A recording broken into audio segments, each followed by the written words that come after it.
no gafadhu maal gafataa miti isa manuma kaleessaa jirta barmanatti lafarana gangalchite amma laalaan asirratti gangalchuun fedha gumaa koo baafachuuf bakkuma jirtu TV gurraacha sana bira geesse addeebita jetta yoo simoon maal ati oroko yenema warabbi alfatashim singadhiisu ani sigadhiisuun barbaadu gumaa koo baafachuun fedha sheernaa godhaa no kaleessa ati kaleessa baraan garaasii laafee beekaasi adabuudinaan iluun dhufee distintinii mataarratti dukeetii akka jiru na godhee akka harree lafarra na gangalchee shaaworii na galche har'a garuu sheernaa godhaa namani kan waammadhu meeti baati nin jire baati jiraachuu kan ka'e jira naan ani ni tolchee baati koo mangistii ana ilma dide jiraachuu kee qofa naa bira kadee bakana taballa masadi qofittiin qaxaqaxa dukeeti mataatti dibuudhaaf baatii naa waama Nazif kama jira mangistii biraan nan sodaa nama tokko sodaatu an tokko naati geesse na jiraannaan mana abbal kaaba eshi rakkoon qabu ilaal adabbiin waa kakannee seenna waa booda wal kayyannee akka kaleessaa wal arrabsuurraa lakkiin militu sodaattu adabbiin sii kenna seeraan fudhatta animo ragaa komentii sii babarre ani miliqee ani bar baheen deebi'ee dhufe kaleessa miti kakadhu hin miliqu komentii dubbisee miira keessa galee hin maraadhu akka fireeshiin jedhe hin miliqu yookiin komentii hin sodaattu miti jazbaan tene dikilish warabbi miliqteenaan anilal mataagassi deebiseetan jechuudha iyo taarikii kee inna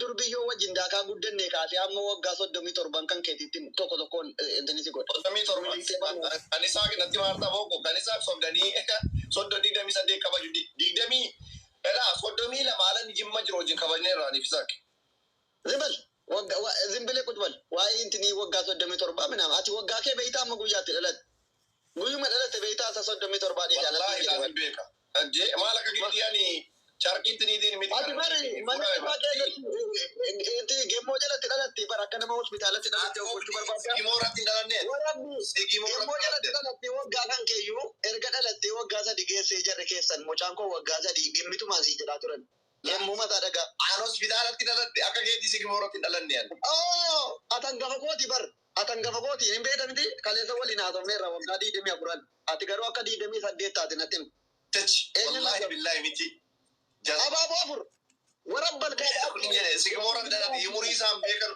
maatii dhumti hin beekanu umurii isaa abaaboo tokko tokko naa kenna hundi keessan nagar no abaaboo tokko tokko nan aansinee abaaboo tokko tokko naa guutaa dafee tummoora rakkoon keessan itu namni sentini abaaboo kenna miidhaayat abaaboo tokko tokko naa guutaa ilaan bo'aara iba baay'aachuu ani sitti beeraa ani sitti mee abaabonaa kennaa jedhe abaabonaa kennu hin jiru taanaan raayivii kana cufeen irraa maaliif alee uummata kana nama dhibbaa 80 keessa abaaboo tokko tokko jedhe abiib sigimoon nan jedhe isarra ciifamudha machallee dhalatti abduseen ati dhumma machallee dhalatti nama nurri isaa aaduudhaan qalame reefnaa kennitu erga dabilii dhufe isinitti mul'ataan jiru moo beekamee sana ilaal kan sana bilii namaan baay'isaa laan argubbiinisti esa fuutee eenyu laqa akkasitti godha bannaan jammaroo bareedu galatoom ala qille ilma kitume firaki ani firan qabdu afaanuma banta malee zamani illee ante baatiin tokko ittiin si gara baadii zamani illee baatiin maarra qabamee dhagi ishiin taati chigiri zamani illee ilma mootanti ati koo 200 irra jirtan nuti himuudhaaf qophii dhala Allahu akbar harka ol faffacaaftee ati rakkattoonnatti jirtu miskiinooti handaqii beektaa abdusee handaqii beektaa maaliif Allahu akbar waa ol daddarbataatti yaa jiraachi jedhatu wallahi namwachuuf biyyatti oromummaan ol ka'e mojimma keessatti hayi yaa jara sirna godhaa gurbaa kana kaleessa shaaworii nagalchite natti bongoraa turte naman qabdu jettee ida quba keessan taaptaaf irraa fuudhe inka kan xiqqoo ugaara binan gagachiisa abdusee as milaallo maaliin kaka dhamana kee dhugaa wajji taphachuun warabbii yoo ati na ajjeette si sodaadhaan sodaan beekuu gama koo maaliin gagachiisa abdii tadaaffarku bakka naan jetta amma bar inuma boossa imimmaan Gosa galgalee balbala barran jira maal jechuudha jiran. Du'ee bar. Dhaqii waa maqaas liigee. Asiin godhaa bakka. Leencota koo. Nama isheen godhaa nama beekan beekana. Wanti keessa. Yookiin mana kun agarsiisa maaliif na jedhatee erga nama koo 200 wayi keessa namni 11 qofti isheen na godhe. Maaliif waan keessan akkuma keessan kabajamu duudhaan moo maaliif? Meesheen godhaa nama 10 Abdi simmoo maal jetta kan? Waati kumarra jirta miti simmoo eetan si adaba. Ashan divallo. Meesheen godhaa nama eezadiin. Namooti isaa maal akkan? Eezadiin maaliif hin jiru? Eema boossa har'a baay'isee imimmaan bileen ol taalaksa'u. Yeroo namti koondeen dhume. Inuma boossa har'a jabaadhaa kuma guunneera waan ta'eef maqaan ichilaalle.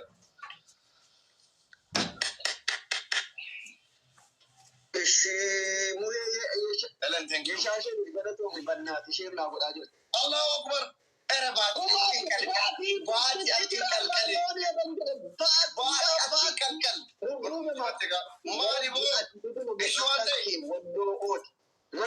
Wayne Abdiko.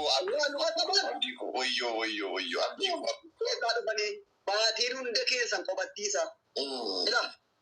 Warra balkaa baatiin tokko ittiin hunda mana kee warra jiran walitti qabee margistiidhaati. Thank you. Abdiko. Thank you. Magaalaa Tomilwaandushi. Yoo jaallattan baatii foolonaa godha kaapinaan godina. Naajiraadhaa shi thank you. Abdiko galata. Thank you. Ganaa gumaa kaleessaa sirraa kabaladha ishiiti lafarra nagan galchite sana. Handinyaa bitaan. Duqeetii akka jiru fuulatti ganama kanaan laaqattee akka nama maraatee. Yoo yoonii maanya kee wattee teessu. Kai. Duqeetii dibadhuuti yoonii maanya kee wadhu taa'e. Lammaffaan baatiin lafarra garagalchee akka bofaatti na qaxaqqaxee hangiiftaran qabu. Baatiin akka bofaatti lafarra na gangalchee na tume waan ta'eef hin danda'u jedhe gisee kudhan gangaladhuuti. Gangaladhee moo afaaniin qofa? Adabbii lama hin jiru. Gangalattuun adabbiititti maal abbiibi ati natti jabeessite kalees lafarra gangalattee. Xiintoon horii sheerii godhadhaa. Sheerii godhadhadhis. Abbaa barbaadetti godhadha. Anis naaf sheerii gooti ijoollee koo. Sodaadhuwan. Sheerii naa godha. Sadaffaan mataan dhaabbatte.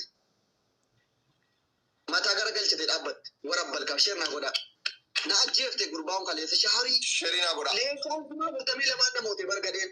Sheerii dhaabadhaa. Sheerii godha. Taaptaabii quba keessan irraan fuudhinaasin. Wallahi billahi adabbii sadii natti himte sadii keessan. Liluye thank you. Jadi jaraata taaptaabii godha. Hiikanneera adabbii. Mataan dhaabbachuu isa kan hin danda'u garuu.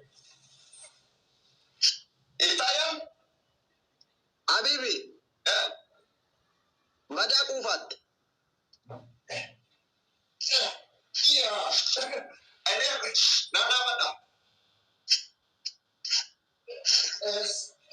Dhaabbatu qajeelii dhaabbatu taappinaa godha gurbattiin namoonni ilaala wanti siinatti baatii moo foolonaa godha baatii koo jedhaan galateeffadha. Waa biraa jechuun isaa shamarran babbareedduun matalee baatii foolonaa godha alarraa fooloo gaafadhaa yoo barbaadan. Mataa irraa gooteedhaaf dhaabbatu baatii gana. Akkan jirtu ani jira kuno hin ariifatiin himee waa tokko sitti muufi abbaa manaatu guyyaa tokko dogoggore. Haadha manaasaa baay'ee wal jaallatu turanii haadha manaasaa wajjin jechaadha. Baay'ee guyyaa tokko erga wal fuudhanii walitti bu'anii rifatanii hin beekanii. Guyyaa tokko ganama kadhanii balbala dura taa'anii haasaanii kolfaa taphachaa jiru. Achumarraan miisejjiin tokko dhufee abbaa manaa isheef galee. Miisejjicha sanas hiriyaa isaatu barreessee fi innis akka kana jedha gaafa inni fuudhee dubbisu.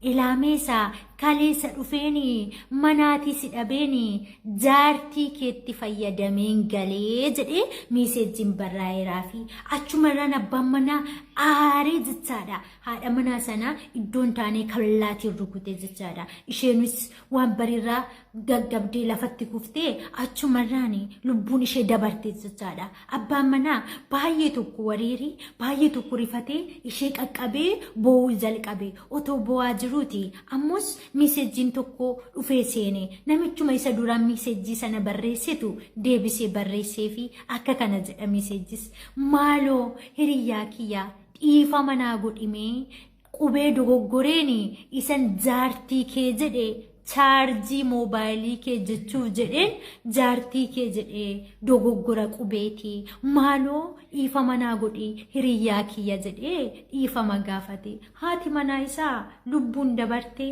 deebisuu hin dandeenye obboleessa kiyya obboleettii kiyya maal siin jechuu barbaadeeni arge jettee dhagaye jettee murtoo hin fudhatiin ariifattee hubadhu ilaalii wanta tokko otoo hin hubatiin daftee murtoo hin fudhatiin siin jedha obboleettii yoo sitti tole viidiyoo kana sheerii godhii akka obboleessi kee hin ariifanne akka obboleettiin kee hin ariifanneef biraan naa gahe iddoo gaarii naaf oola.